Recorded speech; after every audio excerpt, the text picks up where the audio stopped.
Hi guys, I wanted to jump in and talk about having immigrant parents.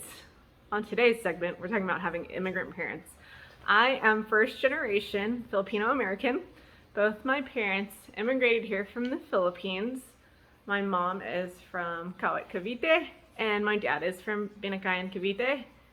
And this is my story. So, in reflecting on my relationship with my parents, I love them so much. I call them every night at 9:30 just to hear about my mom's day. There isn't a day where we don't talk. I'm just trying to feel comfortable in my own house. But I look back and I just realized that I spent a lot of my life, a lot of time being angry at them and not knowing why, or just thinking they were complete jerks. But I look back and I really see the stem of the problem was just a lack of communication, right? I couldn't understand where they were coming from growing up, and they couldn't understand where I was coming from, right? So my mom's story is that she immigrated from the Philippines to America.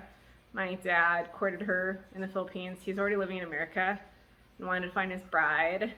And she was young. She was like probably 20, 21.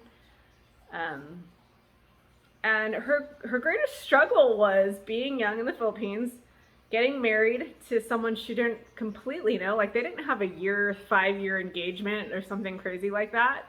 Look at that cute guy. He's going crazy in the turtle. Squirrel. Instead I said turtle. Let me get back on track. She was in her 20s. Biggest milestone of her life is to get married and not have a long engagement and come to America. Which is the American dream, right? If you don't live in America, people want to come to America to live in. So I just want to take some time out and appreciate, if you're born in America, it is such a perk. You're so blessed. But she made the conscious decision to leave her family and not talk to them for 7 years until she could start petitioning them to come to America. And my dad was in the military. He was in the Navy for many years. And yeah, my mom didn't understand what it felt like to grow up in America. She didn't understand the different cultures, the education system. Her biggest accomplishment was surviving, getting married in her 20s, coming here, being acclimated to the whole new culture. She didn't see her family. She was completely alone. It's like being plucked out of everything you know, everything your family knows, being the only one, and making the journey to California, to the Bay Area, with someone she barely knew. She met his family, and there were some relatives that were here, but she's shy. She's petite. My mom is the sweetest woman in the world. So to imagine her skinny, slender in America, not knowing what a Mexican was, what an African American person was, I was like, how did you feel? Were you scared? You were tiny, right? There was no internet. She barely knew my dad. She really just took the chance of her life. When I was a teenager, I was such a snotty brat. Didn't understand why I couldn't go skiing with my best friend. Didn't understand why I couldn't sleep over. Didn't understand why I couldn't do extracurricular activities. That's absolutely nothing my mom grew up with, right? Never experienced it. Was afraid of the world. Afraid that I might get stolen. Afraid of any consequence. My dad was overseas. She was by herself. She was like a single mom. My grandparents from the Philippines eventually migrated here and were my babysitters, but they had no understanding. There was no Google Maps. There was no GPS. It was a whole new world. There were family members, but they had jobs too, So I grew up really sheltered, and I never asked my mom in high school how her life was. So, two perspectives, right? And we never communicated what happened to us, right? It was always, my parents were always like, no, because I said so. No, it wasn't like, no, you can't sleep over because I'm freaked out. I don't want you to get abducted. I have no idea how to get to where that person lives. And there was a lot of fear, lack of communication. It was just, no, I said so. I'm working 60 hours a week and I don't need to be worried about you, Stacy. You're safe here in this house, locked in until I get back. There's food, there's TV. The TV is on. You have a dog. Hang out with the dog. Hang out with your sister. right? I never put myself in their shoes, and they never put themselves in my shoes. And for many years, not until I was like 20 something was I raging, right? Or 18, I don't know. Was I raging? I had one woman say, you can't change your dad, you can't change your parents. Like, I had this unreal expectation that they should be like it should be like Full House. My dad should be Danny Tanner from Full House. But he was never like that. He was never going to take me on ice cream day to communicate his thoughts and love me. He was never around. His parents didn't communicate that way. My dad is a man of very few words, right?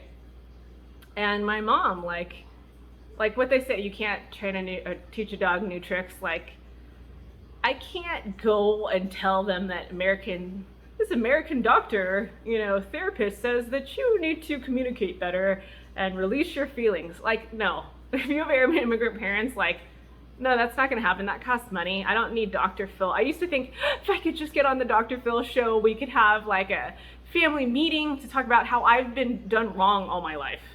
And that's a complete lie. And I would stew in this rage. And it was like a downward spiral. Like, it was dumb. I created a vicious box of lies in my head because I had created these expectations that my parents could never meet. Ever meet. Never meet. And I think they thought that I needed to be like this awesome Filipino girl from that country, but I was too Americanized. I saw too much pop culture. I had too many American friends that didn't grow up in that Filipino life, like the struggle, right? Like, my mom wasn't rich. They weren't super rich, like a car is a luxury. Like, American houses and televisions, it's all a luxury in contrast to what she grew up with, right? She said she had like 2 outfits and they would share 1 fish to 11 people. They were lucky if they got 1 egg. Like, yes, insanity, right? So lack of communication on both sides. Yes, like their greatest achievement was coming to America and creating a new life, a better life, the American dream, right? That's something I won't ever know because I'm not migrating to a different country. I'm born here. I'm thankful that I have Starbucks and Target, and like every fear and obstacle they broke, I get to live on top of.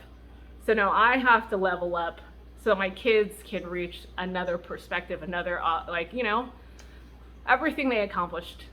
I'm so lucky because they were willing to endure that pain and that hardship of surviving, and coming to America and building a family and making it work out. Like, so much sacrifice. And if you're watching, I just thank you so much, Mom and Daddy. I love you. I'm so sorry I was such a dick back in the day.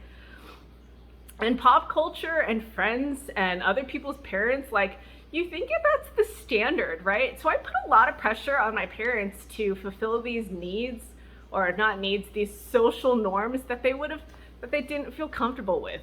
And if that's you, I hope that resonates with you and you kind of give your parents some slack and thank them. Here are the true things though. They didn't tell me they loved me. So now I tell my kids all the time that I love them, more than enough, and I communicate super clear about what my fears and expectations are of them because my parents didn't give me that. I was mad because they couldn't explain it, like language barrier. And they weren't feely, touchy parents. It's still hard for my dad to tell me he loves me, and I have to like beg my mom for cuddle time, but because I still need it. That's my love language. I am a hugger, but my parents weren't built like that. I don't know how they created a child like me, but yeah, they had to adapt. But let's be real. Did your parents feed you? Did they keep you protected and safe? You felt love, but love looks like keeping food on the table and paying the bills and making sure you get to school and that you have your clothes and happy and healthy. Like the basic necessities. That was the way that they loved me, and I took the lie that I built up in my head and used it against them for many years and was such a snotty brat. I feel so bad. But now I thank them and I love them and I try to give back to them all the time. That's why I call them every day. Because my mom is so kind, she couldn't have communicated all that stuff until I really sat down and asked her and pulled out the questions. We did interview style. And yeah. So let's just rehash lack of communication on both sides. We didn't put on each other's shoes to see how our lives were. And I'm not mad. I totally forgive her. And my dad for, I feel like the jerk, to be honest. Coming to America was their greatest achievement and getting their family here to settle down. And this is luxury in comparison to some third world countries, right? Living in America is a privilege. YouTube is a privilege, right? Having camera equipment on our phone to record is a privilege. Expectations. I watched a lot of TV, so I just always thought that my parents should be a certain way off of these cheesy 90s family shows or talk shows that said that, I don't know, conflict resolution. Anyways, I met all my expectations with fake television that had answers and cheesy hugging at the end, and that wasn't real. Wasn't real in my world.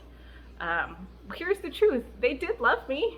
They loved me the best that they knew, the way that they were raised. I'm pretty sure that my grandparents, they're all passed, but didn't hug and tell my dad, hey, I love you. You're worthy. You're awesome. That wasn't normal. So it was a lot of trying to navigate life alone with the basic necessities. Not alone, because they're there, but there was no teaching moments. No oh, you shouldn't do this because of that, right? Or I love you regardless if you make a mistake. There was a lot of fear, and they had expectations that I know that I couldn't accomplish, just both. And it was chaos, just constant fighting and swirling.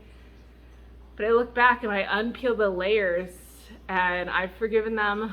God, my parents probably don't even think that I struggled with this. That's how